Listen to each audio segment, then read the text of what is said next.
Eh, kasi hindi ka naman natulog eh. Paano naman ako nakakatulog? Sumakit talaga yung ulo mo kasi karga-karga mo yung kagabi. Tapos magpapailaw pa yung kanalan. Kailangan mo yung anak mo. Hindi naman sa dilaw, pula naman yun. Sabi nga niya, Oh, tingnan mo oh. madilaw pa nga yan. Oh, di ba? Pero wala man sila sinabi.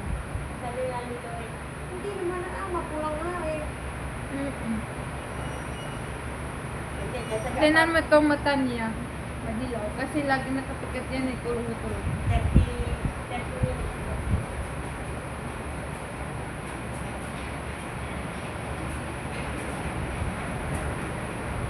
Sabi ko nga sa asawa ko, Diyos ko, para natin hindi patay dito sa ospital. Grabe-grabe na yung tuyat ko. Sabi niya, kung pwede lang ako magbantay dyan, hindi ka naman pwede. Wala kang dede, sa mukha din ngayon sa dito.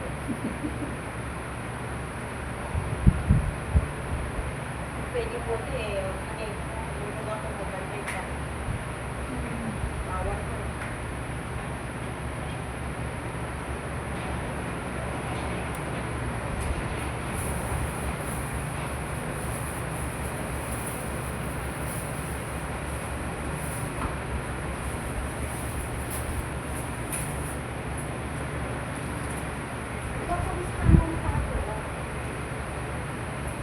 Pinahirapan tayo dito. Parang na tayo dito bilang sila kayo maglagay sa kalagayan na nakaka-stress. Oo, pero na kung pwede mo ka lang lumabas, lumabas mo. Kung nakakot pa yung Sa akin, pag ano, paano yan? Hindi kami bigyan ng discharge sa baby kaya kailangan pa yan ng result. O maghintay kami ng ilang pero ang result yan, pag, di ba, pag magpa-ultrasound, 3 hours lang, labas na. Makaabuti naman yan ng... Tudaay ko yan, matik yan, ang tapos yan. Pencils yan, kasi parang ultrasound din yan eh. Oo. Sa puto ko yan. Tudaay ko, tudaay ko.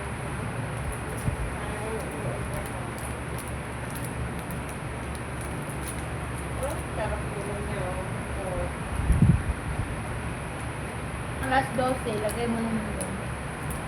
Ay, minutes ka? 30 minutes. Maka-30 pa lang kami. Alas Ah, wala 9. pa rin natapos yung 1 hour? Di pa. Nagising. Hmm. Kasi hindi ba nagsinan mo ito? Hmm. Di ba pag malimit yung may ang pangalan ng bakla, mabugot lang. Kaya di pag tutulog ko sa gabi, dinadagan ng mugin.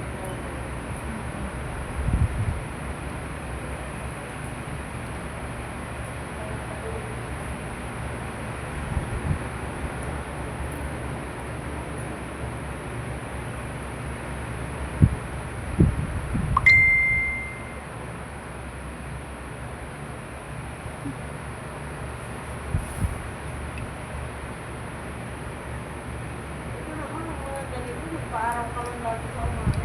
Ngayon ko din naman yung pangalan sa pangalaw. Tapos titi-titi. Oo. 0.5. Yung sa center, yung nagbibigay silang ganyan. Ganun lang. Isang linggo nga lang. Wala na. Ako kami maligo. Ganda lang ako. Bala. Kasi balong tayo bago maligo. Hindi na nadami tayo. Oo. Ganun. Tapos yung ano naman. Nagkaya sa buwan na. Ito lang ako sila na. Natabi ko yung unang photo nila. Mas maganda daw talaga sa center mga anak ko. Hindi na pwede ngayon sa center. Kaya ko pwede kasi ko. Pero pwede po doon mga anak. Hindi na. Kasi hospital na talaga yan. High risk yun. Kaya ko tayo pataas. Ang edad high risk. Kahit wala akong nalakagdaran, wala akong pinagasugan ko, high risk. At 20 plus, pwede center. Oo. Pero pag 18 naman pababa, Hindi pwede. pwede hospital. Lalo pang hospital. High risk.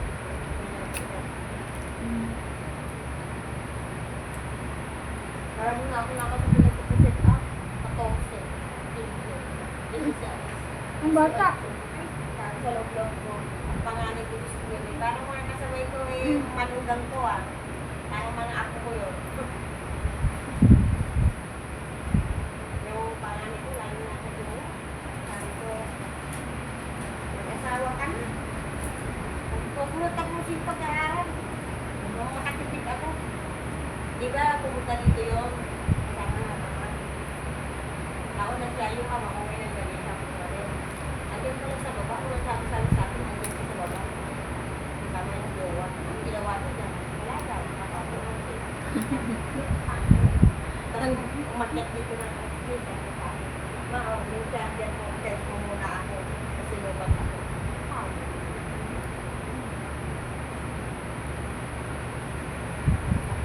Tapos naghiwalay sila yan. Sabi ng ama, diba sila umuwi ng gano. Anak mo, jowa, si Mansur ng private. At okay lang naman sunduin.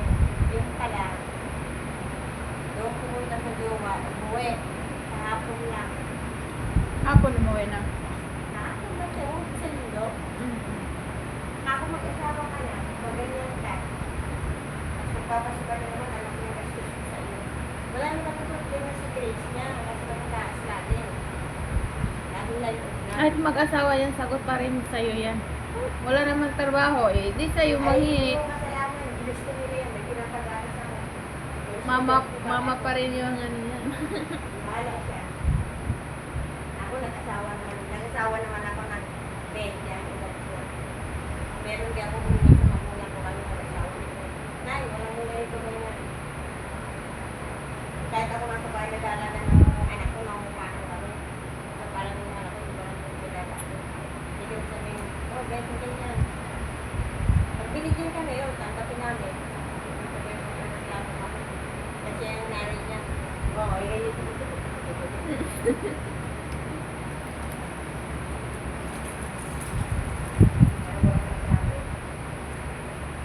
Pero ngayon, wala na akong ganyan na wala. Kaya nag-asikaso sa pangalawang kong hadot. Nagsindi niya yung kinder, mag-aaral. Magkatrabaho yung mag-asawa. Nabili sa kanya yung pangalawang kong katapos sa kanya. Uwi na niya sa amin gabi.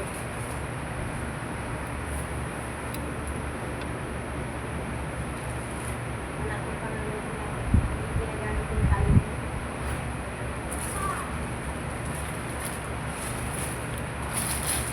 Ang tapos pasmado na, pinapawisan, hindi naman ako pinapawisan eh.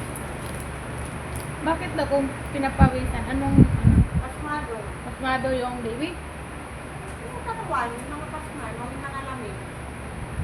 Oh, di ko basang-basang pa ako. Hindi na ako kamo pinapawisan sa pansin. Bagong panganak ka kasi, nababasa na yung paa mo din sa siya.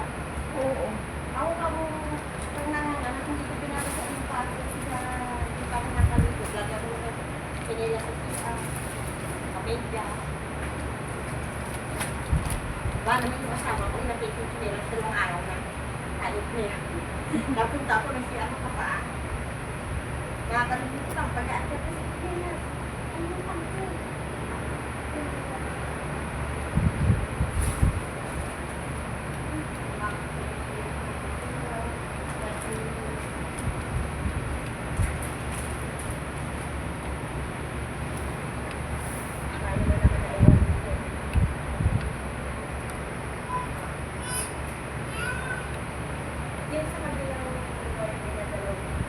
Pinasok ko yan, Mga CS yun?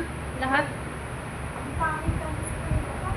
Hindi. Ang tetbos natin sila. Bakit ba? Mga CS yun sila lahat doon?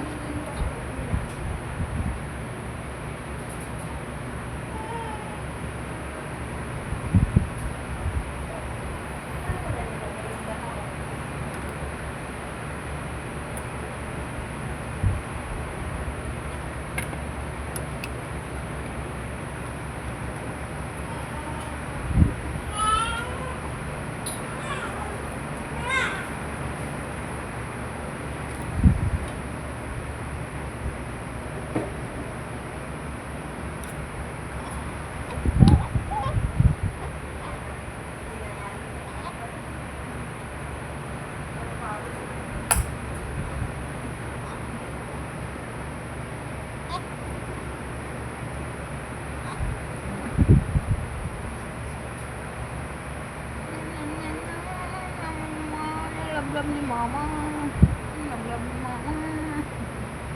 Love, love mo, mama.